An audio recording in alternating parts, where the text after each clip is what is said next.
acompañando. Continuamos justamente contándoles el panorama en Venezuela, analizando, por supuesto, también qué va a suceder en ese país tras la captura de Nicolás Maduro y su esposa Cilia Flores. Recordemos, esto ocurrió la madrugada del sábado 3 de enero de este 2026.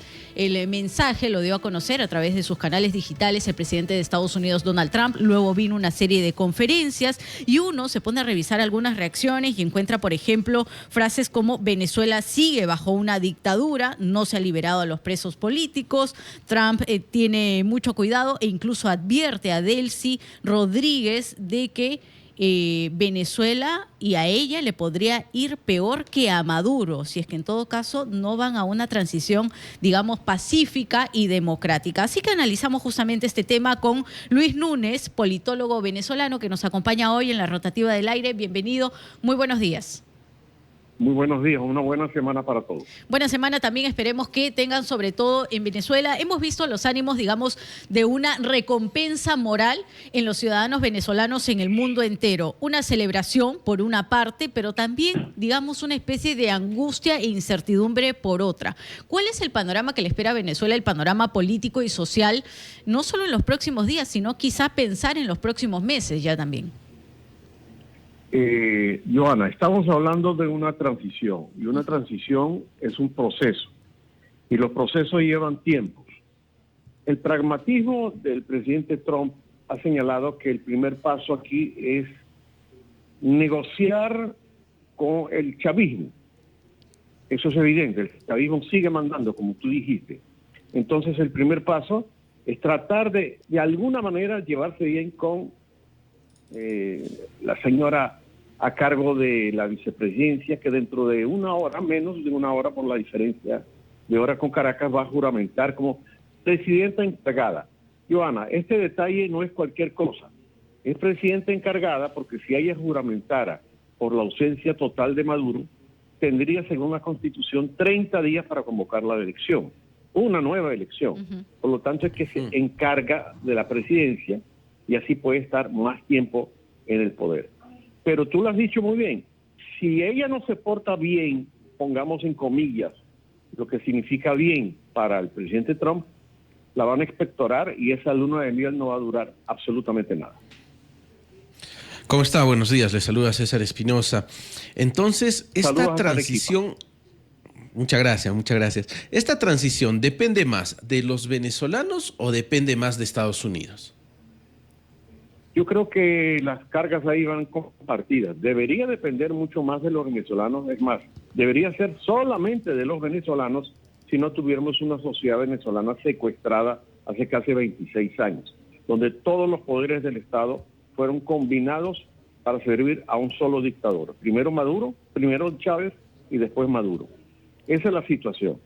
Pero ahora vamos a tener, y esto que yo llamo, y le explicaba a Giovanna, este proceso de transición llevado por tiempos altos y bajos. Si en el discurso de hoy, que tengo entendido, la señora Delcy Rodríguez va a tratar de hacer un discurso más bien conciliador, más bien de invitar a Trump a que sean socios en la reconstrucción de la Venezuela, que de paso es una cosa extraña, porque la señora no deja ni que se enfríe el cadáver de Nicolás Maduro y ya está negociando con los norteamericanos. Eso también no es solamente el pragmatismo norteamericano, también es la supervivencia de un régimen que se niega a morir. Y hay otro personaje, digamos, bastante importante, y esto voy a comentarios de ciudadanos, ni siquiera de un análisis profundo, ¿no? Que los escuchaba, y los escuchaba además en un tono de bastante preocupación, decir: Diosdado Cabello continúa, y mientras él continúe, nosotros como ciudadanos venezolanos no vamos a estar tranquilos. ¿Tiene él, digamos, alguna posibilidad de hacer un acuerdo con Estados Unidos, o cuál es el panorama que se vislumbra con él? De las cabezas del chavismo, del madurismo, el menos entusiasmado con la presencia norteamericana y que siempre los ha puesto de lado es precisamente Diosdado Cabello. Pero a la hora de salvar el pellejo, como se dice en criollo, cualquier cosa puede pasar. Ahorita puede ser Delcy, si Delcy no le funciona, tratarán con Diosdado. A mí Diosdado me parece un tipo impresentable, es el principal culpable de que tengamos más de 800 presos políticos, 25.000 personas que han fallecido a lo largo de este proceso de dictadura. Por lo tanto, no es una persona digna para conversar con nadie a no ser el diablo. Pero todo es posible porque estamos en mundos del pragmatismo político, o más bien del pragmatismo politiquero. Pero digamos que la captura de Nicolás Maduro, perdón César, solo un segundo, ¿qué tanto golpea al chavismo en general? Caramba, le dieron a la culebra, le dieron por la primera cabeza. Las otras cabezas son precisamente Diosdado, Padrino y los hermanos Rodríguez, porque los generales que están alrededor de Padrino López, al caer la cabeza como es Chávez, Maduro, lo más probable es que una parte de ellos se vaya a desertar, se escape, porque sabe que esto es un punto de no retorno. Recordemos, la gente que anda por ahí en Caracas diciendo Chávez, Maduro vuelve, Maduro no va a volver. Si ustedes han leído la sentencia que tiene 26 páginas, donde él se va a presentar hoy a mediodía a un juicio, esa sentencia le va a dar entre 40 años o cadena perpetua. Así tenga el mejor abogado del mundo, los elementos que tiene la sentencia son determinantes. Hay 4 delitos ahí muy bien explicados, muy bien sustentados, que acabaron con la vida política y personal de Nicolás. Así, en las cárceles norteamericanas, por supuesto, se cuiden mucho más los derechos humanos que en otras cárceles del mundo. Claro. Y ahora, ¿cómo impacta todo esto en toda la región, ¿no? En Latinoamérica? ¿Cómo ve usted? ¿Es tan cierto como ahora se dice en redes sociales? ¿Van a regresar los venezolanos a su país? ¿Esta migración se va a terminar y todos van a regresar? ¿Cree que va a ser así o todavía falta un camino más largo para llegar a una situación como esa? El camino va a ser más largo, mi estimado. Y es bueno que nuestros hermanos venezolanos que están en el Perú, que los vi muy entusiasmados, el día 3 y el día 4, ya estamos en el día 5, entiendan que este proceso es a mediano plazo. No están dadas las condiciones mientras no tengamos seguridad jurídica. Y también habrá que explorar vías con el gobierno peruano para que los que quieran regresar y no tengan sus documentos en orden, no se les sancione, porque estamos hablando de una diáspora de 9 millones de personas en el Perú, la segunda colonia más importante después de Colombia. Y entonces es un proceso complicado donde todos tendremos que poner la mejor voluntad para resolver las historias dramáticas, porque cada persona que estuvo en la Avenida de Arequipa y en el Parque Cáceres ayer y antier tiene una historia de vida.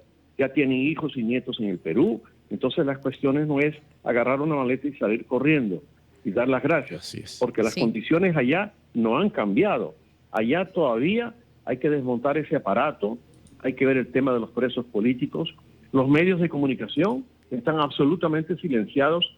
El Perú, radio, programas del Perú, desde el primer momento de la madrugada ha estado transmitiendo todo. En Venezuela usted sintoniza una radio, una televisión y están pasando novelas turcas o programas de entretenimiento sin ningún sentido. ¿Qué vamos a hacer con la corrupción, sobre todo en las Fuerzas Armadas? Sobre todo lo que ya ha empezado a saberse. Los expertos económicos dicen, el país está en bancarrota. Las deudas no son millonarias, son billonarias. Y uno de los principales acreedores que está tocando la puerta para cobrar es China. El primer deudor es Venezuela sobre China, donde le ha regalado entre comillas, le ha dado petróleo a futuro. 200.000 millones de dólares le debe Venezuela a China solamente en petróleo a futuro. Petróleo que fue dilapidado cuando vino en dólares a Venezuela por las cúpulas, porque el dinero no llega al pueblo, solamente llega a la cúpula. Y luego tenemos enormes problemas con los hospitales y con el sistema de educación. Muchísimos maestros y profesores a todo nivel se han ido del país y han dejado a los alumnos solos. Y a nivel de salud, los hospitales, está todo el sistema de salud venezolano lleva años colapsado. Luis Núñez, muchas gracias por su tiempo en RPP y sobre todo aquí en la rotativa del aire. Vamos a continuar, me imagino yo, todavía el camino es largo en distintas conversaciones. Es triste saber efectivamente cómo se ha roto Venezuela desde hace más de 25 años y cómo muchas familias, por más que han intentado estar, digamos, juntas nuevamente, no han podido. No han podido por la situación complicada en el país, por la situación económica, porque el retorno, si bien es cierto, se dice de la boca para afuera, podría ser un retorno sumamente largo. Luis Núñez, bienvenido siempre y muy buenos días. Gracias. Hasta luego. Politólogo venezolano que ha estado con nosotros. Vamos a continuar hablando, por supuesto, de este tema. Recordemos que hoy la ONU, las Naciones Unidas, va a analizar, digamos, la legalidad o no de lo que ha sido la captura de Nicolás Maduro y la información también la van a tener, por supuesto, aquí en